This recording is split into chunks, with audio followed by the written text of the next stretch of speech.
Welcome to the 53rd Prix de West Invitational Art Exhibition and Sale. Here to begin today's program is the McCaslin Chair of Cowboy Culture and Curator of Native American Art and Ethnology at the National Cowboy and Western Heritage Museum, Dr. Eric Singleton. Howdy. Thank you all very much. Good morning, and thank you for joining us for our second day of seminars. I'd like to start by showing appreciation for our sponsors listed on screen. The museum is able to provide quality education and experiences because of these organizations and individuals. If you see someone wearing a white sponsor ribbon, please be sure to thank them for their contributions to Prix de West. Special thanks to our seminar sponsor, Wendy and Stephen Olshan.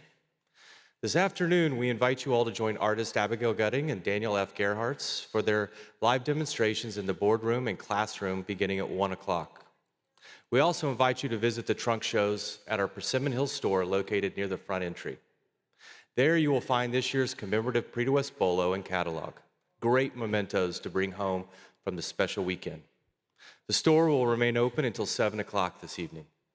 We have another outstanding presentation this morning, followed by our highly anticipated Prix de West Purchase Award announcement at noon. We invite you to stay with us for the presentation of this award directly following lunch break. And now for our morning seminar titled Stepping Out of the Box. Known for his dramatic lighting and sensitivity to mood, Thomas Blackshear II has produced illustrations for advertising, books, calendars, collector's plates, greeting cards, magazines, postage stamps, and national posters. His clients range from Disney's Pictures, George Lucas Studios, and Universal Studios to International Wildlife and National Geographic magazines. Among his many awards is a 2024 Prix de West Purchase Award for his painting titled A Much Needed Break. Please welcome Thomas Blackshear II.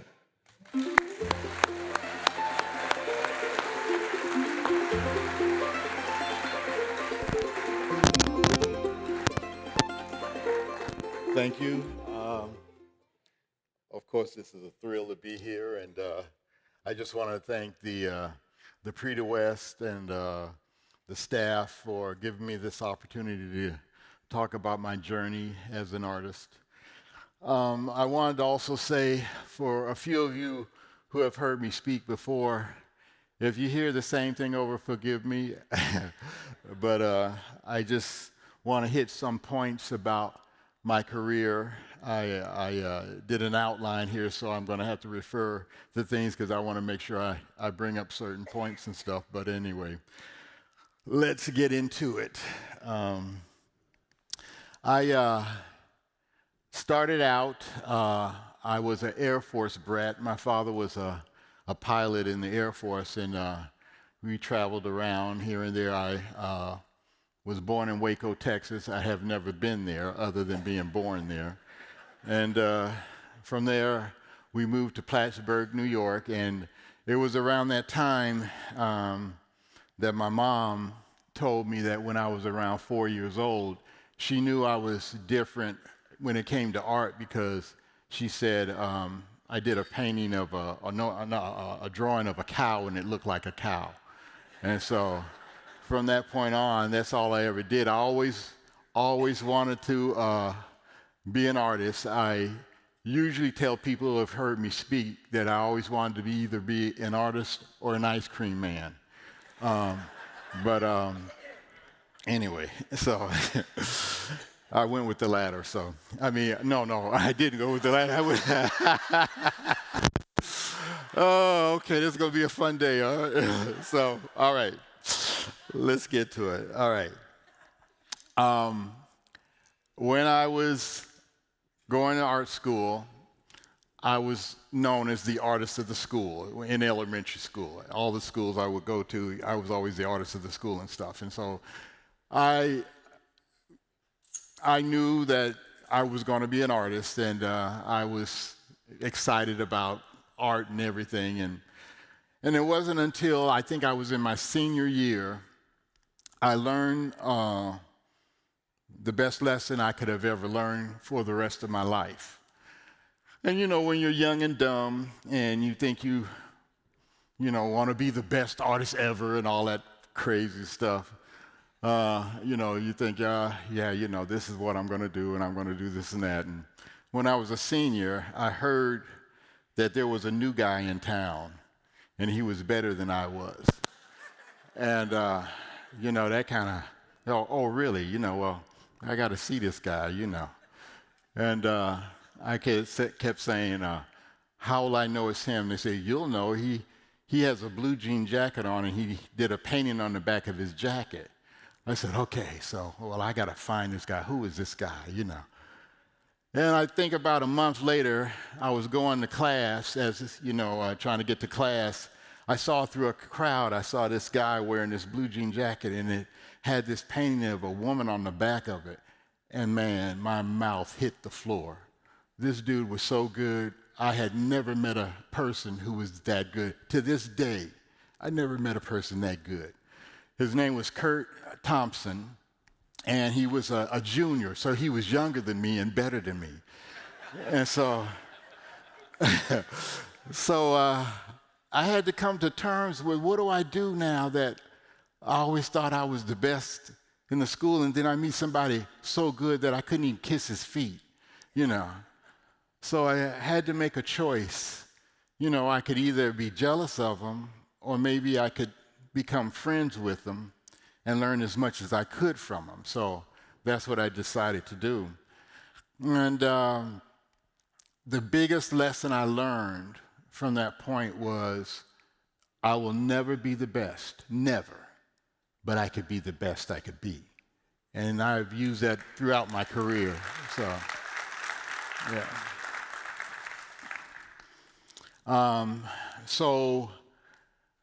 As I'm getting ready to graduate, I'm trying to decide, what am I going to do? I know I'm going to be an artist, but what kind of artist am I going to be? And I started looking into illustrators, and I liked illustrators because they were a lot better than some of the fine artists that I would see. I mean, not always, but a lot of times I liked their skill level and how they were able to communicate with the visuals that they would produce. So I decided I wanted to become an illustrator, mainly because I didn't want to be a starving artist. So that's why I, chose that. So anyway, I decided to go to school, and I didn't really know much about art schools, but a counselor said, well, I heard there was a good school in Chicago, the Chicago Institute of Art. So we applied to that, and I went to the Chicago Institute of Art. I got a scholarship there. And I went there for 1 year, and it was a pretty big disappointment for me because it was not the kind of school I wanted to go to. I had heard about the school down the street called the American Academy of Art in Chicago. And I decided one day to go and check out the school. And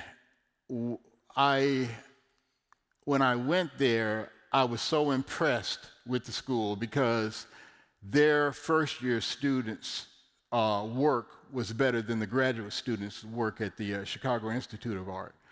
And I knew I had to get out of that place. I mean, even though I had a scholarship, I never will forget the time there was this guy who had on a pilot's cap and goggles and a scarf around his neck, and he had roller skates on. And he was roller skating down the hallway of the school, and the dean came out, and he saw me and went, "Oh, wonderful, wonderful." And I said, "I got to get out of here." I mean, it was it was crazy, So I, went to the I went to the American Academy of Art, and I met a teacher. He was an illustration teacher who eventually became a well-known Western painter. His goal was to become a Western painter. His name is Mike Desetnik. Some of you might have heard of him or know about him. But he was my illustration teacher. And I showed him my work, and he said, "I want to introduce you to the dean of the school." And the dean of the school was a guy named Irvin Shapiro. And he was a very famous watercolorist and stuff, and he showed him my work, and the dean, Irvin Shapiro, gave me a 10-week scholarship. And so that's how I was able to attend the school for that 10 weeks and stuff. And I knew then I had to go to this school. I had to really learn what I needed to learn. So I went back home to Atlanta and for the summer, and I was trying to figure out, I said, well, I'm not going back to the Chicago Institute. I got to figure out a way to get into the American Academy of Art. And thank God, opportunity came up, and I entered this competition where whoever would win it, they would have a scholarship to whatever school they wanted to go to. And I won, and it paid my scholarship for the next 3 years at this school. And so that's how blessed I was from the very beginning of my journey, that I didn't even have to pay my tuition. Now, some other crazy stuff happened while I was going to school, but, you know, thank God for that blessing that I had there and stuff. So after the American Academy of Art, Hallmark Cards would recruit students from the school. And that year, they recruited 2 students, myself and a friend of mine named Judy Galen, and we both went to Hallmark. Now, I had a decision to make with Hallmark because I knew I had already been accepted by Hallmark and I was going to go there, but then I had this opportunity where I met this director. There was a guy, I don't know if you all remember. Oh, okay. There was a guy that some of you might remember back in the 70s. His name was Ralph Bakshi, and he got famous because he did the first X-rated cartoon. And he was in town, and he was moving on to do a new movie and stuff. And so I heard he was in town, and I wanted to meet him and stuff. And so I don't remember how it happened, but I got an opportunity to meet Ralph Bakshi, and he was getting ready to start this movie. But the thing that was so cool about it, the most important influence on fantasy art ever, Frank Frazetta, was the guy who was going to be helping him do the movie, because the movie was going to be based on one of Frank Frazetta's paintings, and it was a movie he was doing called Fire and Ice. And so after he met me, he said, well, I want you to work on my picture. I said, you mean with you and Frank Frazetta? And he said, yeah. And I was like, oh, man. And he said, I said, man, that would be so cool. And he said, yeah. I said, man, I'd be right there meeting Frank Frazetta. And I said, man, but I'm supposed to be going to Hallmark. And I said, I don't know which way to go. And then I found out Mark English, the famous illustrator, was going to be working at Hallmark. So I was torn. I'm like, well, what am I going to do? I mean, you know, I got Mark English and Hallmark, and then I got Frank Frazetta and Ralph Bakshi in L.A. And I'm like, And I kept thinking about it, And so I finally called Ralph Bakshi up one day, and I said, look, you know, I know you want me to work on your movie, and I would really love to do it, but I'm really torn right now. I said, let me ask you this question. If I chose to work at Hallmark for 1 year, and I came back to L.A., would you still let me work for you after a year?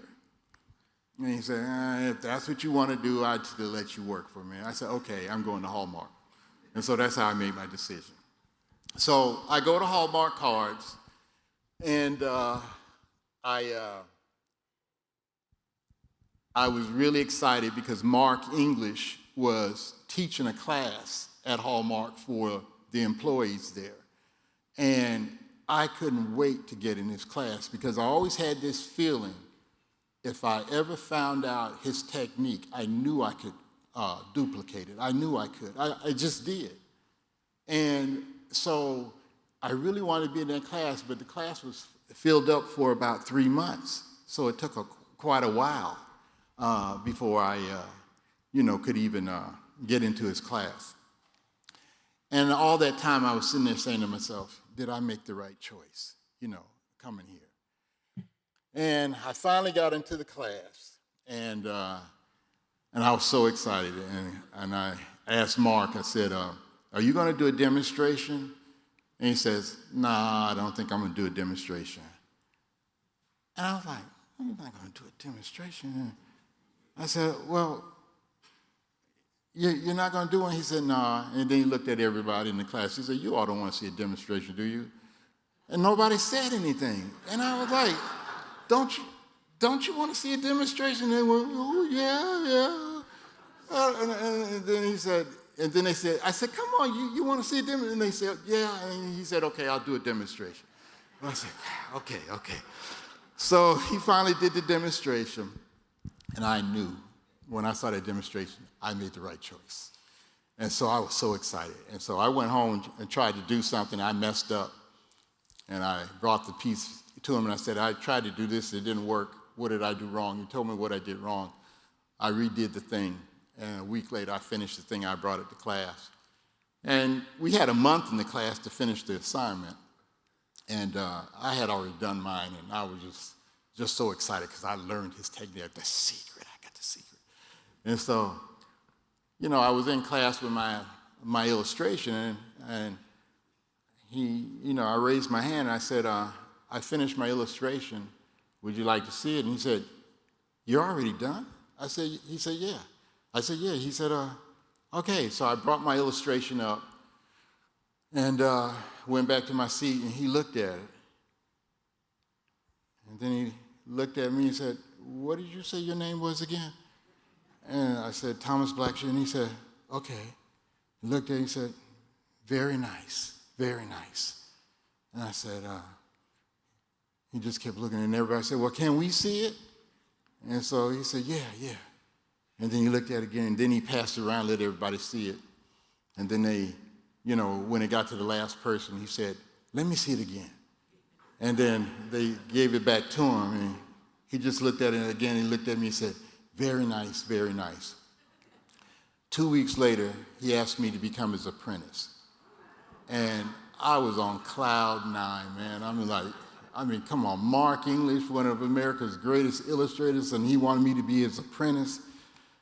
And he said, yeah, but you can't tell anybody. And I'm like, So I had 2 jobs. I worked for Hallmark in the daytime, and then at night around 8 o'clock, I would work for Mark. And we didn't get finished until 3 or 4 in the morning sometimes. Sometimes I would have to call in Hallmark, call into the job and say, I'm sick today, I can't come in. But anyway, that was probably the most incredible experience of my career, was being Mark English's apprentice, because I learned so much from him. That man had more talent in his little finger than I have in my whole body. And I learned so much from him. He taught me so many things. He taught me things like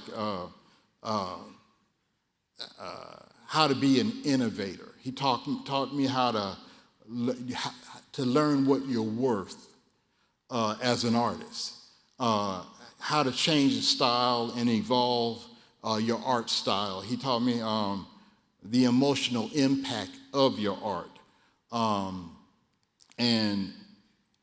He was an incredible designer.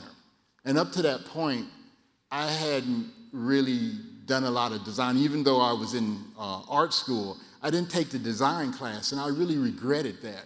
But when I met Mark, and the dude was just amazing with design, I remember asking him, well, where do you get your ideas from? And he threw a book on my lap, and it was a book on Gustav Klimt. And he says, I learned a lot from looking at that guy. And I didn't know who Gustav Klimt was. That was the first time I saw him. I was looking at this stuff, and I was like, well, what does he see in this guy, And then I started looking through the book, and I was like, well, he is a good designer. So I just started studying the book, just studying Gustav. And slowly but surely working with Mark and seeing, how he did things, and then looking at Gustav Klimt, I started understanding how to see things and understand things from this perspective and this style that I had never really thought about or looked at before. And so from that point on, I told myself that I was going to do whatever I could to learn how to become a better designer. And I just kept practicing and practicing, and I guess it finally started working. So, but I owe so much to him, and I just thank God for that opportunity because, man, that was just an incredible time in my life. After I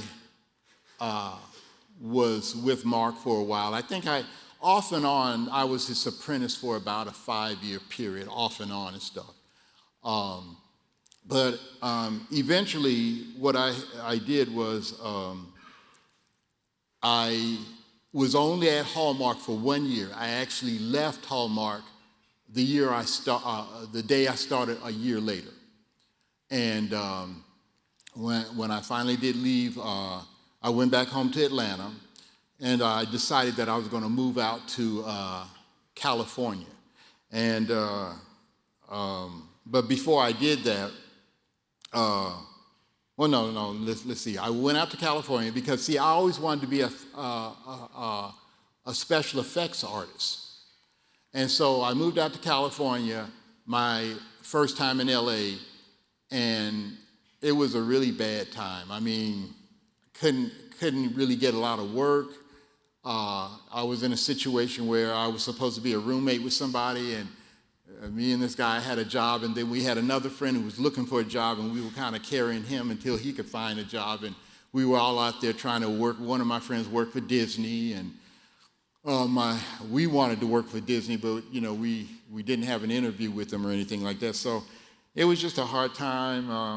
I was working on this other job for a book, and I was in an apartment filled with roaches. I remember all of that, and it was just crazy, ridiculous stuff like that. Anyway, after we signed a lease for this apartment, the guy who had the job, 3 days later, he said, "I don't think I want to do this." And he pulled out and left me holding the bag for a 2-bedroom apartment when I didn't even have a job and stuff like that. It was crazy. Anyway, after that was all done with, I went back home to Atlanta and was trying to figure out what I was going to do for Christmas. I went back home to Atlanta for Christmas, and then I was going to come back to LA. But while I was there, I get a call from Mark English, and he says, "Thomas, I've got this big job, and I can't do this job if you don't help me." And so I said, "Okay." He said, "I'll pay your plane ticket, and I'll pay you for helping with the job. Come back and be my apprentice again." And I said, "Where's the ticket?" And so, he sent me the ticket, went back, and I lived with him and his family for 3 months, and I was his apprentice full time. After we did the job, I took a job at an advertising agency called Godbold Richter Studios, and I became the head illustrator for about 2 or 3 years. And during that time, I learned a lot.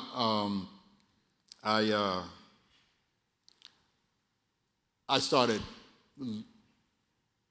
really finding out who I was as an artist. I started experimenting and stuff.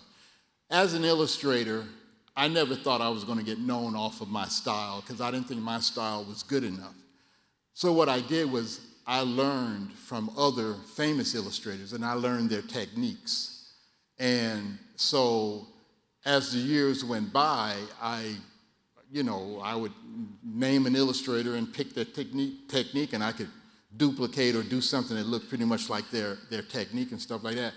And because of all these tools that I learned, I got kind of morphed into who I am today with all of this understanding and knowledge of these old techniques that a lot of these illustrators would use and stuff. So I started thinking about more things like conceptual art, and that was another part of thinking outside of the box, just not being satisfied with just doing an illustration, but learning different styles and different looks and all kind of things like that. I remember when we were at Hallmark, there was a group of artists who wanted to get better, so we would have this little club, and we would give ourselves assignments. And the assignments would be to learn how to think beyond what you see. So I remember we gave ourselves an assignment one time where we had to illustrate a mental illness. And this is how I would practice on how to think outside of the box, you know. And those were really good assignments, and I would also practice different techniques and things like that.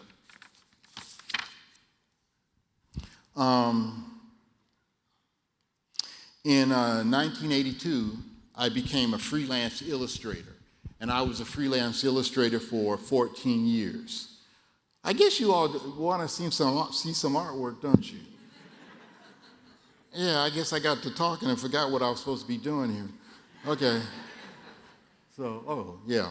This right here is when I was in art school at the American Academy of Art. And the assignment on this one was to, the summer of 1976, they wanted you to do an illustration on what your summer was like. And as you can see from my expression, it wasn't too good.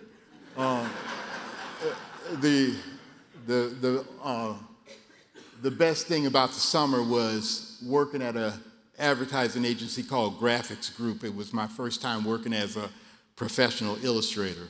I remember after I was there for about 3 days working at this illustration house, I looked at everybody around me and I said, "Where's the glory?"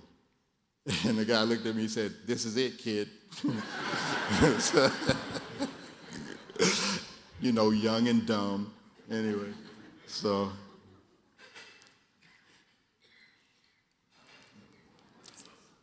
You all know the Fonz from Happy Days. This was an assignment to do something like a TV guide cover. This was a perspective assignment, and I think this was one of the first times I used acrylics.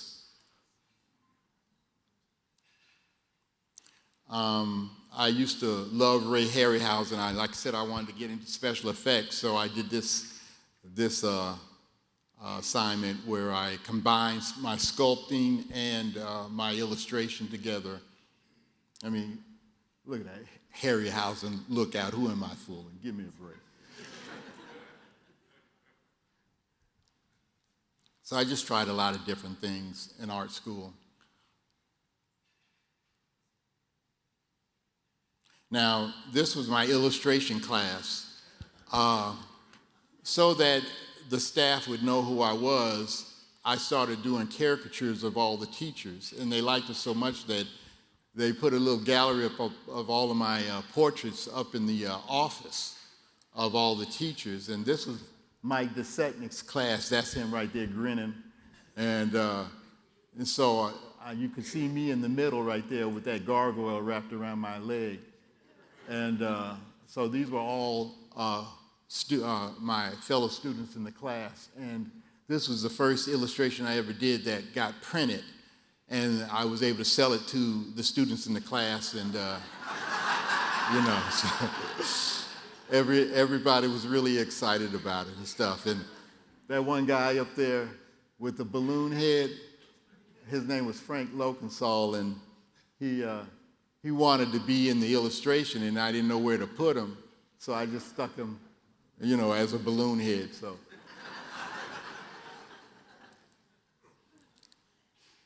now this is when I was at Mark English's class.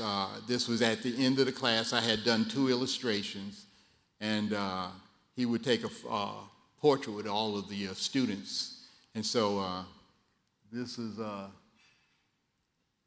time that everything changed for me, and like I said, I just thank God for the opportunity of working with him. Okay, I became an illustrator, and this was one of my first big assignments as a freelance illustrator. This was for Budweiser beer and Indiana Jones and the Temple of Doom was a big hit and stuff like that, or what? Not in Temple of Doom, the other one, the first one. Anyway, they wanted the Raiders of the Lost Ark. What they wanted to do was they wanted to do something for Budweiser beer with the Indiana Jones theme, and I kept saying, you know, this is kind of really close to what Indiana Jones looks like. And they said, oh, don't worry about it. We like that because if we get sued, it will make the poster more popular and stuff, you know. And I was like, Okay, so they did this, and they did get sued, you know, and they were too stupid to realize George Lucas made them remove the whole thing off the market. So, you know, so the joke was on them. So, I moved to Marin County, across the Golden Gate Bridge from San Francisco, around, you know, the late 1982, 1983, sometime around there. Anyway, so I moved to Marin County because I wanted to work for George Lucas Studios. I know a lot of you know Randall Dutra, you know, who's an artist here. He used to do the special effects for Phil Tippett. Well, I had the opportunity to work for Phil Tippett, and I met him, and I showed him what I did, and I said, I really want to do this. And he said, well, Thomas, you know, we just finished the last of the original trilogies of Star Wars, and there's nothing else going on, but the first thing that comes up, you'll be one of the first ones that we call up. And I said, fine. I said, so while I'm waiting on you, I'll just take a job and wait until you give me a call. So I went and started doing my illustration, and I started getting into doing movie poster work for, you know, the Hollywood studios. And I started getting a lot of work.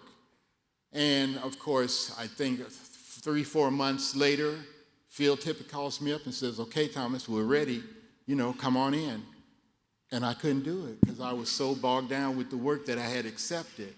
And so my biggest regret in California was I never did what I went out there to do, which was the special effects and stuff. But anyway, that's just the way it was. I think God had another path for me, and you know, I think I took the right path. So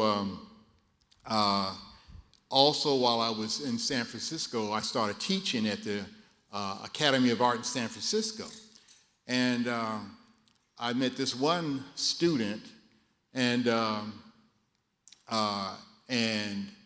years later, I went to my first time going to the Gene Autry Museum show and getting a chance to see all these fantastic, famous Western painters that I had seen in all the magazines. There was this one guy I really wanted to meet, Benjamin Wu.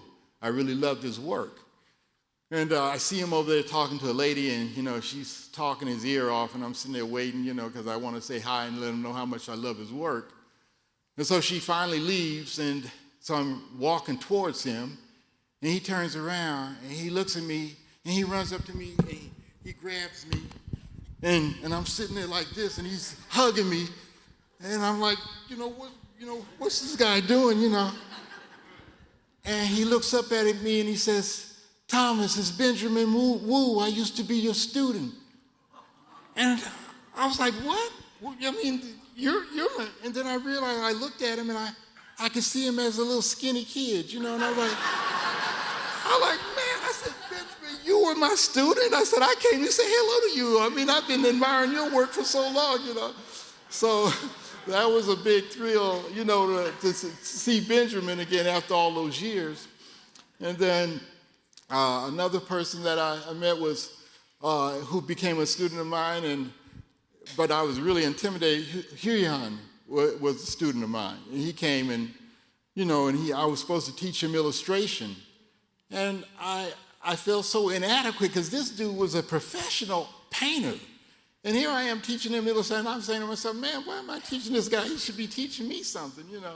But we've been friends ever since then. But I mean, he's an incredible artist, and I'm so glad that we're here together and stuff now. So, but anyway, after I do that, this is now when I'm a full-time illustrator. And one of the things I did was U.S. postage stamps. But I'll go through some of the illustrations I was doing at the time.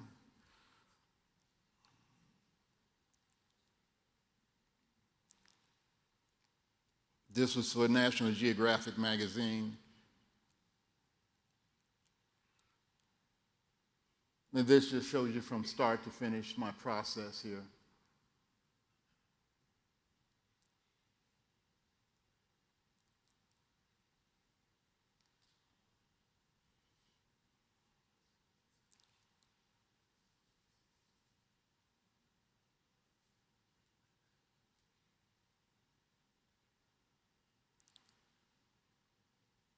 I go ape over calm.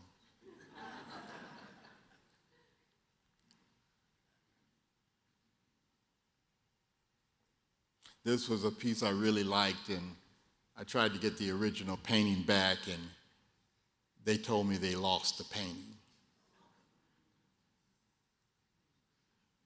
Now, this was my first U.S. postage stamp. This was Jean-Baptiste Point de Sable, first settler in Chicago. This was for a Black Heritage series that the U.S. Postal Service had put out there. And out of all the stamps I've done over 30 U.S. postage stamps in my career. And this is the only stamp that ever did that went straight through committee without any changes and stuff. So, did a stamp of Joe Louis, and after I did the stamp, I found out he was a relative.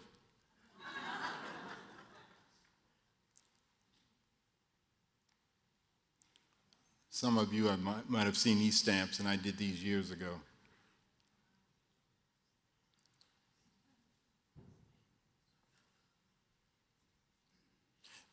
Dean Mitchell and I did a stamp series on jazz stamps. Dean did 6 of them, and I did 4 of them, and this is one of them.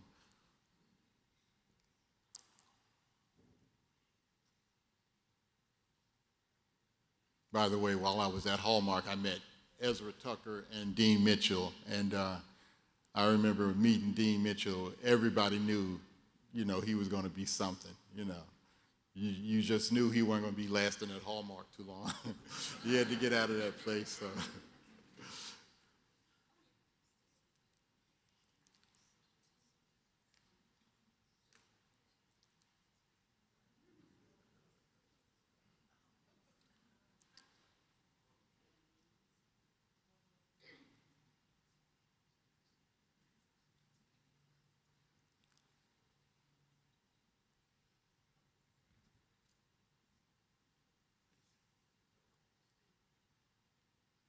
Now, I did a book, a stamp book called I Have a Dream. It was a book that the U.S. Postal Service put out on all the stamps that had been done on Black Americans. And I did 24 to 26 illustrations for the book, but they would also give you some stamps that you could place in the book. And 4 of the stamps you would place in the book, I did those stamps.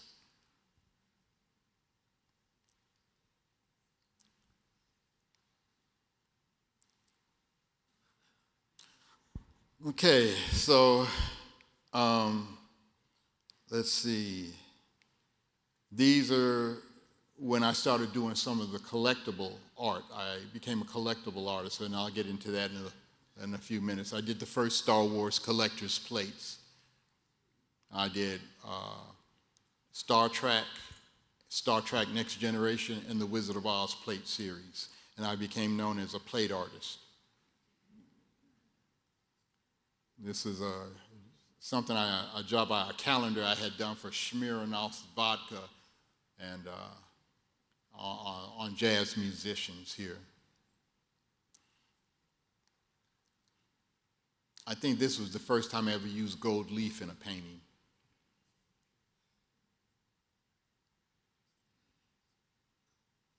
Okay. Now I did a whole series of Christian artwork that turned into limited edition prints. And out of all the pieces I've ever done in my career, I believe this painting, Forgiven, is probably the painting that I'm most known for. And this painting there's a lot of things that have happened with this painting since I've done the painting and stuff, and it's got an anointing on it. And I remember when the painting first came out as a print, I would hear from the family bookstores that sold the print all of these stories of people who would come into the store, see the print, and they would fall on their knees and cry in front of the print. That happened so much that people would always come up, "Did you know such a," and I go, yeah, I know, because that's how much it happened and stuff. And what happened with this print, or with this image is also special to me because in my career, this is a situation that happened to me. it started when I was asked to do a show, and I didn't know what to do for the show, a painting for the show, and I prayed about it. I said, God, I need an idea, and I don't know what to do. I just ask you that it would have nice color and a nice design, but could you give me a painting to do?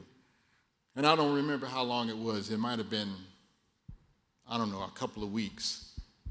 But about a couple of weeks later, he would flash the image of the painting he would have me do in my mind, and all I had to do was copy what I saw. And that's happened to me at least 7 to 8 times in my career. And so I've learned that when I really need an image or a painting, I go to God. I pray about it, and I wait on him, and he gives me what I need.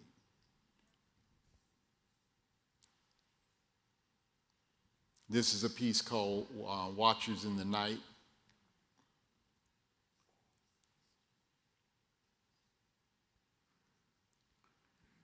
That's the painting on the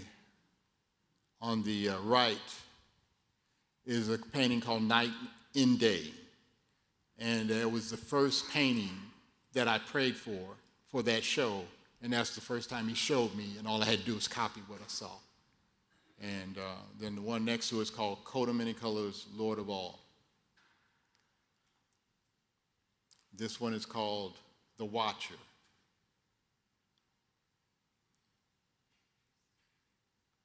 This is Preparing to Sound the Alarm. And I was blessed enough to have a show at the Pope John Paul Foundation in Rome. And I went to the Vatican, and I met a lot of the cardinals and stuff, and I gave them a print of this painting and stuff. So they let me have a show at Pope John Paul's Pilgrim Home, was the building that they have for him in Rome. And I had a show there, and all the cardinals and the Pope showed up to it.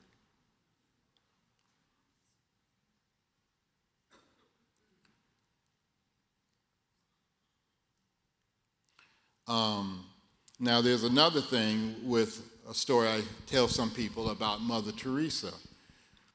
When some of these Christian prints were printed, friends of mine who would be missionaries, and they would go to Europe, sometimes when they would go on a missions trip, I would give them my prints. And I say, you can take these prints and give them to whomever God tells you to give them to while you're on your trip, and they would. One of my friends went to India. He was in Calcutta. And while they were there, they wanted to, they were outside of the compound of Mother Teresa, and they really wanted to meet her, but there was no way they could get in there. So they went and did other things throughout the week they were there. But on the last day, they went back to the compound, and they were just standing outside looking up at it. And they said all of a sudden a little boy comes up to them and he goes, Mother Teresa, Mother Teresa? And they go, yeah. And he says, come. And he grabs them by the hand, takes them into the alley, and there's a door there at a building. They open up the door, and they just walk right in. There was a congregation, a group of people from China going to see Mother Teresa. They follow right in behind them, and they meet Mother Teresa. And my friend had the print, said, you've blessed so many people, I would like to give you something. And he gave her 2 of my prints. He gave her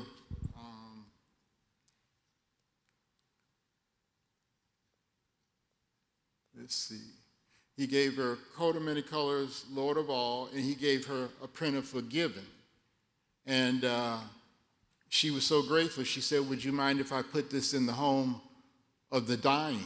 And he said, you can do whatever you want with them. And so, he called me up and he blew me away. And I'm like, are you kidding me?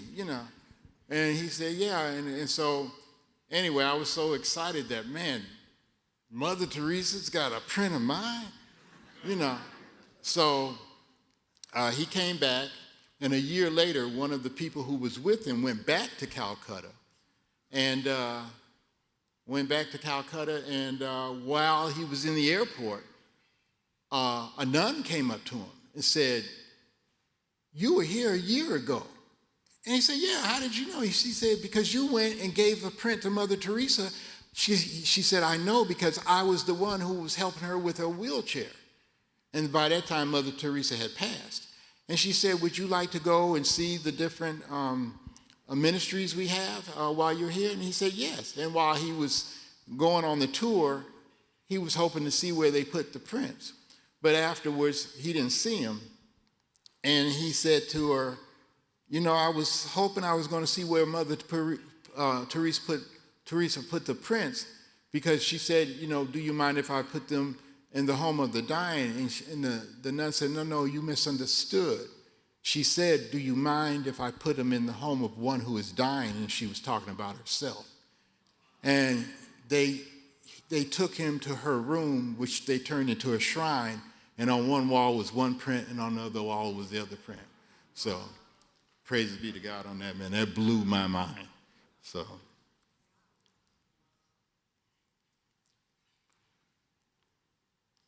Okay, I'm going a little quick here.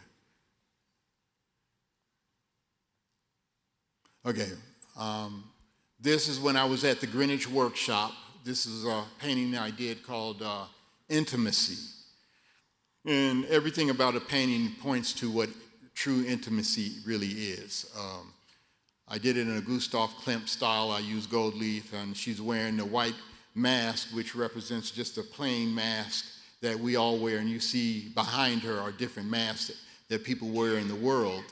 And she's got one eye looking through the masks, and I did that because the eye is the window to the soul. And usually that's the only thing you can see of somebody, is looking into the eyes, unless you know them intimately. Once you know them intimately, you can go past the mask and see the true colors of the person. And that's the garden behind her, kind of represents the garden of who she really is and stuff. She's wearing a red robe of passion that she's taken off and revealing her true self coming out. And that only happens when you're intimate with somebody. So that's why it's called intimacy. And this is what I mean by conceptual art and thinking through things like that. I started doing a lot of art like that. This is the first time I used gold leaf in a way where I would make it look like it was a bas relief, because it was dimensional. Her hair was dimensional and stuff. So that's called Golden Breeze. This is one of my favorite paintings, Beauty and the Beast, done in a Klimt style. And this is one of, these types of paintings are what I call my decorative paintings. This is Dance of the Wind and the Storm, and some of you have seen it on the cover of the Killers album. And so I didn't even know who the Killers were. So let's see. All right. I also wanted to let you know that after I had done stuff for the U.S. Postal Service, the book on I Have a Dream, that book was in a show at the Smithsonian Institute, and then it became a traveling show around the country. And so I should tell you about a time I went through, and quickly I'm going to go through some of this right now. But anyway, I went through a time where a depression, a 3-year depression I went through. I was at the top of my career. I was making all this money. Most of my peers wanted to be in my position, but this thing came on me, lasted for 3 years. I did not know how to shake it off. I now know it was probably a clinical depression that most people take medication for, but because I didn't understand it, I didn't go to a doctor for it or anything. But I just know that depression is a debilitating condition, and I know a lot of people have that problem or are dealing with it, but I'll just tell you what happened to me. After a 3-year period, I had a friend come and visit me, and she was looking for a job in San Francisco at the time and had gone on 3 interviews, and she was really excited about trying to get a job there, but nobody called her up, so she was kind of complaining about it. for that week and stuff. And she was complaining so much, I just said, you've been complaining all week. I said, I've been going through something for 3 years and you don't hear me complaining about it. And she said, well, what are you going through? And I said, I'm depressed. I'm in a depression. I said, nothing means anything to me. I'm making all this money. It doesn't mean anything to me. I've lost the joy of doing my art. Doesn't mean anything to me. I don't know how to shake this thing. I said, the only thing I know is Jesus is going to help me through this. And when I said that to her, I heard what I said. And I realized he's all I need, and he's the only one who could help me with this. And as soon as I realized that, this thing just comes right off of me, right in front of her. And I was like, I started crying and laughing at the same time, because I was saying, man, if I would have known this, I could have gotten rid of this 3 years ago. So, but that was my miraculous experience with that situation, that condition. Okay. I decide that I don't want to be an illustrator anymore, because when I went through that depression, I had lost the love of the artwork, and I didn't know how to get it back. And I remember I wanted to be an illustrator for so many years. But during that time, I looked in the mirror and I said, do you mean to tell me I'll be doing this for the rest of my life? And I didn't want it. And so I knew I had to do whatever I had to do to get the love back for doing the art. The money didn't mean anything anymore. It was, I needed the love back for the gift that I was given. And it took me 6 years to get that back, but thank God I finally did get it back. Then I decided I didn't want to be an illustrator anymore, so I left illustration. I knew all of the things that could happen to me as an illustrator, things, being a part of the Society of Illustrators and all this stuff, maybe becoming a well-known illustrator and all that. I was walking away from it, and so be it, because I just didn't want it anymore. And the door opened up for me, and I got into the collectible business. And I got into the collectible business. I got a call from a company and said, Thomas, we want you to do a figurine line for us. I said, you want me to do a figurine line? And, yeah. Well, what do you want me to do? We want a black figurine line. I said, okay. I said, so what do you want? Do you want people dancing and stuff like that? And they said, yeah, we'd like that. I said, okay. I said, what about jazz musicians? You want them playing jazz instruments? Oh, yeah, we'd like that too. I said, okay. How about, Africana stuff? You want that? They said, yeah, we want that. I said, yeah, I'm not interested. And they said, why not? And I said, because every time somebody does a figurine of a black person, they're always dancing, playing jazz instruments or something else. I said, y'all act like black people don't do anything but that. And he said, well, do you have any ideas? I said, yeah, I got an idea. They said, well, what? I said, I got something you've never seen before. And they said, you got any sketches? I said, yeah, I put some sketches together. They said, okay, we want to see it, and we want you to present it to us. I said, fine. So that's what I did. And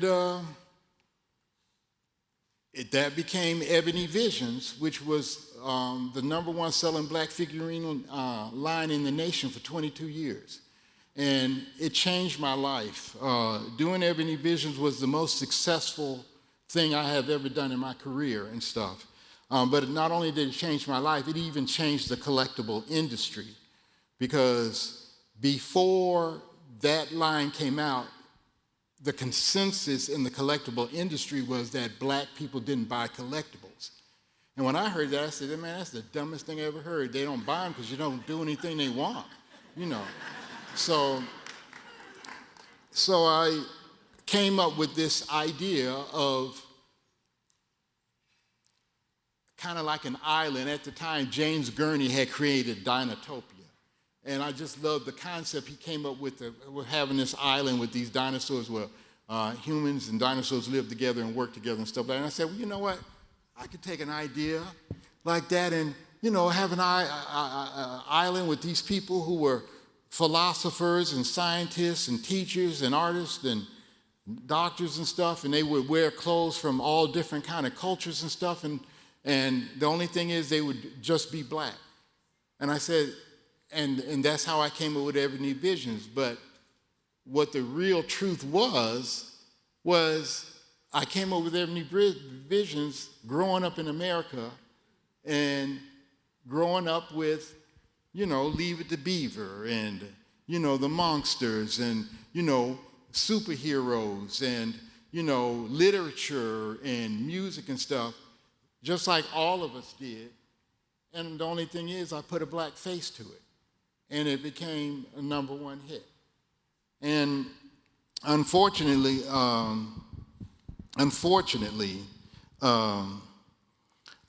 I was very successful, but I learned a lot about business. I learned a lot about selling a product. I learned a lot about the psychology that goes into doing a product that people want to buy. And so I understand what to do to draw people in. I know what to do to make somebody go buy something and stop and look, because I learned all that by doing this Ebony Vision stuff. Only thing I didn't like about it is there's a dark side. I know when I was younger, I always wanted to be successful and famous. I can tell you now, I have no problem with being successful, but you could take the fame and just throw that stuff away, because that's a whole nother animal. Because I kind of became like a kind of a celebrity, and when I started seeing the dark side of fame, it's like, I'm not the kind of personality who wants that, because it could be real crazy.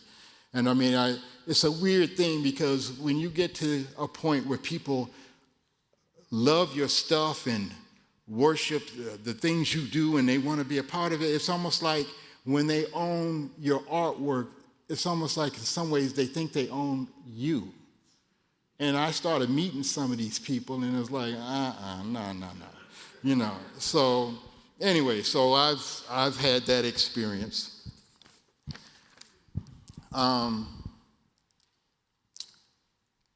Then it comes to where we are now, and I'm going to have to speed this up because I'm trying to have time for question and answers. This is called A Common Thread. This is one of my favorite paintings. It took me 22 years to complete this painting. I couldn't figure it out. I worked on it, ran into problems. I put it away. 5 years later, I pull it out, fix the problem, run into another problem, couldn't figure it out, put it away. 5 years later, pull it out again.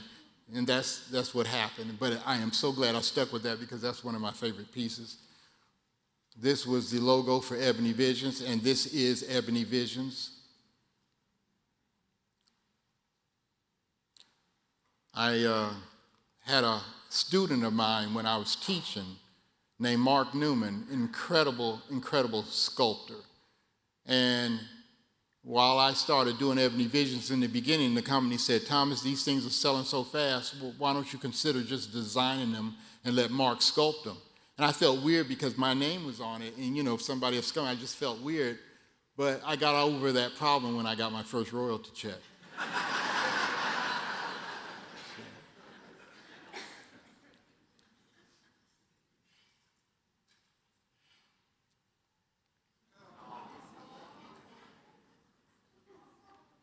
Now, a lot of those things that you've seen, a lot of these Mark sculpted.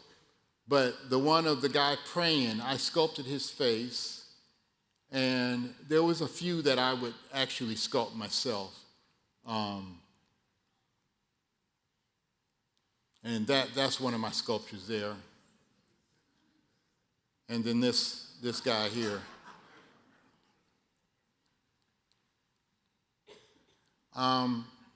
This is a photograph of my son when he was going through some changes.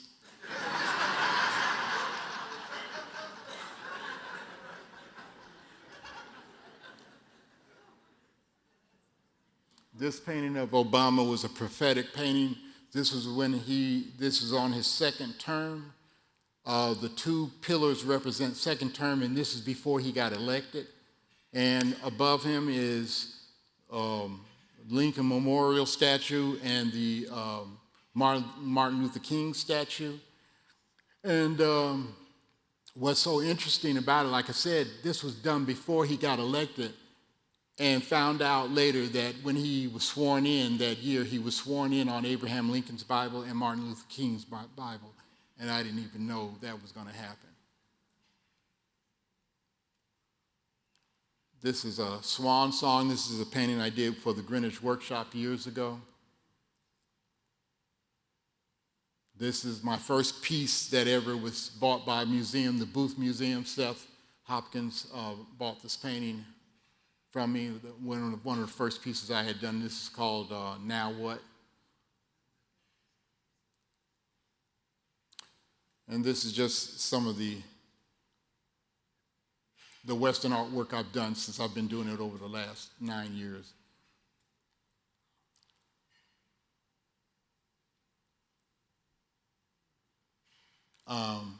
I came up with the tag Western Nouveau. I did that because when I started working amongst these amazing artists, I'm saying, how in the world am I going to stand out? I mean, these are the tops in the country. And so what's going to help me stand out? So I started thinking about somebody like Maynard Dixon and said, well, Maynard Dixon took Art Deco and he combined it with the Western theme, and he came up with this new look. I said, nobody's ever done Art Nouveau, so Western Nouveau.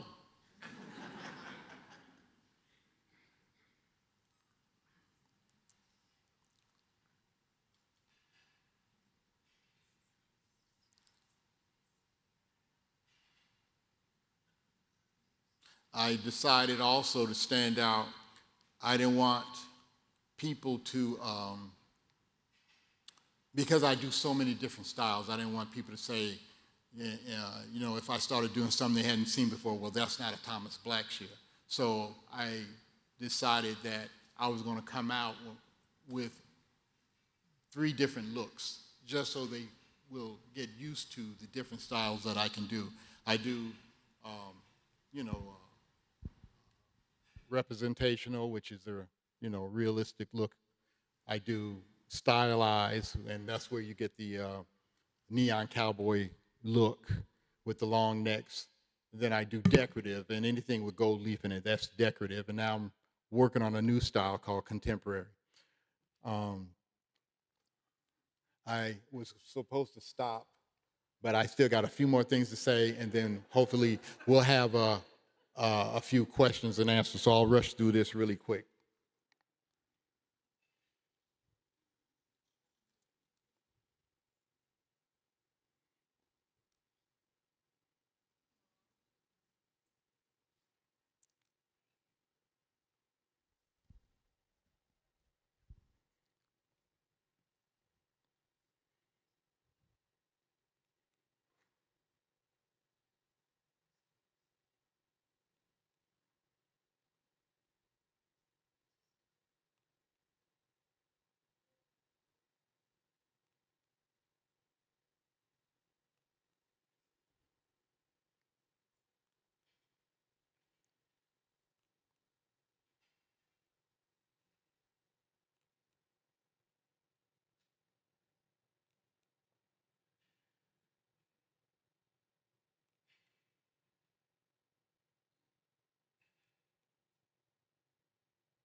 All right. I just wanted to say something about stepping out. And this is just something that I've been doing for myself to help me to stay on this track of just trying to figure out how to do something that has just kind of a different look to it. The first thing, you need to know who you are. You really need to know who you are. Once you know who you are, you wouldn't let anything else deter you from what you're going after. Because we always have somebody who's got something negative to say about what we can and can't do. You know, nobody knows who I am but myself. So I don't let anybody tell me what I can and can't do as far as where I'm hoping to go with my artwork. I learned to be, just like Gladys said yesterday, I've learned to compete against myself. That's the person I compete against, is myself. I learned how to dissect a painting so that I understand what's underneath a painting. I learned to bring emotions and power to a painting in a subtle way. I learned a lot of this stuff by working with Mark English. I've learned as much as I could about different styles and designs. That way I have a lot more things in my toolbox that I can pull out and use so I can go in any direction I want to go in. I learned more about conceptual art and how using visual metaphors and allegories. And this is something that I'm always looking at and practicing. It's good for you to try to learn how to think about things from a whole different perspective. And I try to study thought concepts in different medias, you know, music and literature and all kind of things like that. I'm always just trying to figure out and think about things from a whole different perspective. And so, but anyway, I hope you enjoyed the talk. So.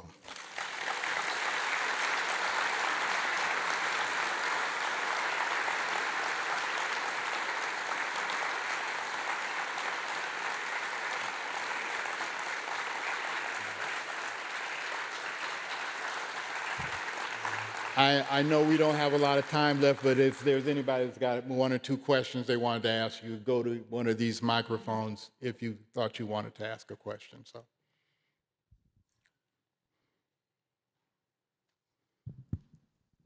It's a pleasure listening to you speak. It's a real inspirational question. When you were studying and learning other techniques, how much was observation? How much was research? How much was trial and error? And also, did you ever get a chance to meet Mr. Frazetta? No, never met Frazetta. I had a chance to meet Frazetta and Ray Harryhausen and didn't get a chance to meet her. But all of the above. The first things you said, all of those, that I studied all of those, yeah. Thank you very much. Okay, I was wondering, on all those beautiful illustrations that you did you get to retain a lot of the originals?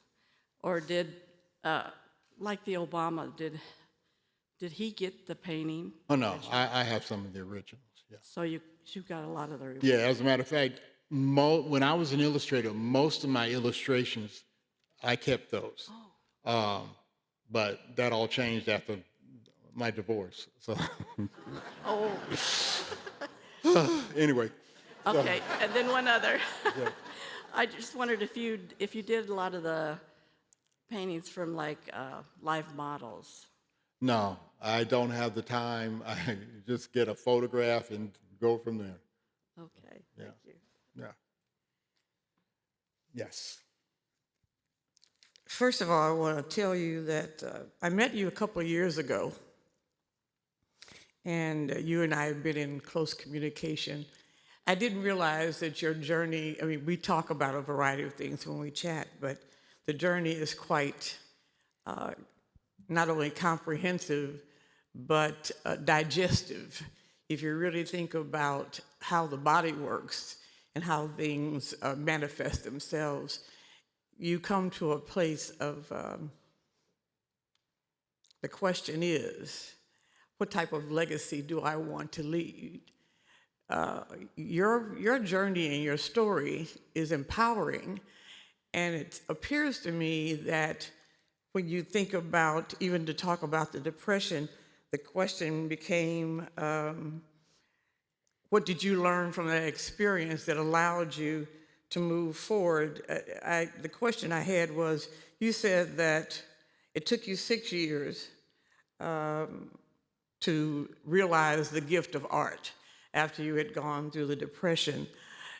Can you talk a little bit about what you gained from that experience? What really was the aha moment?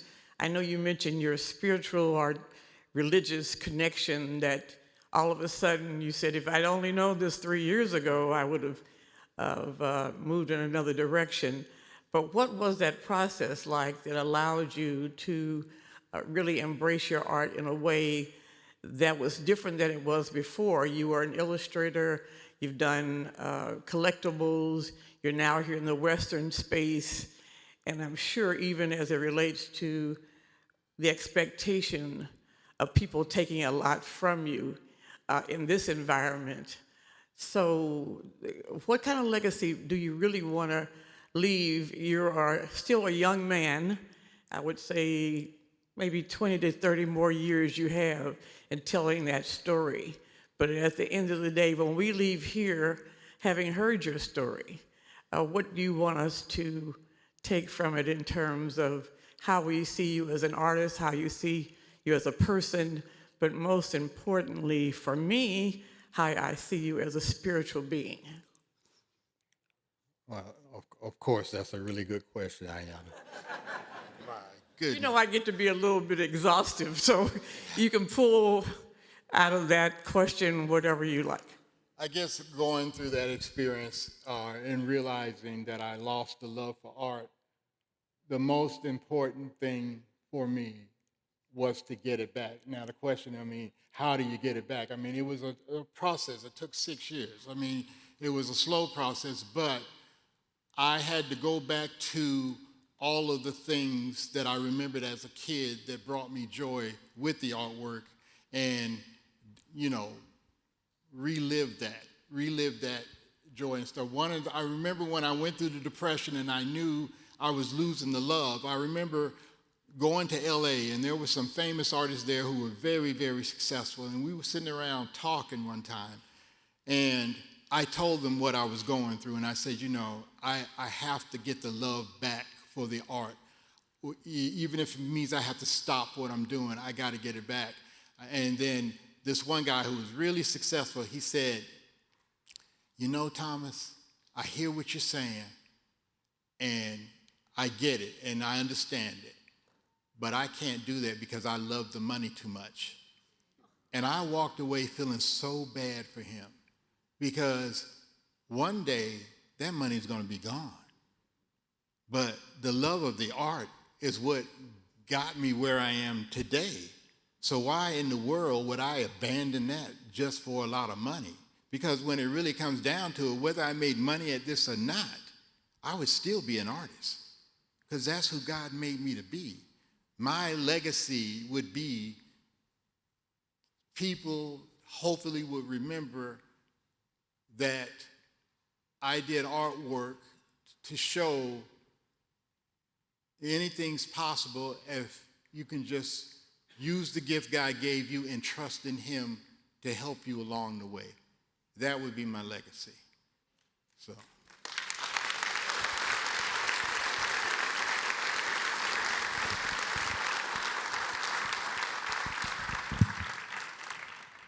Thank you very much.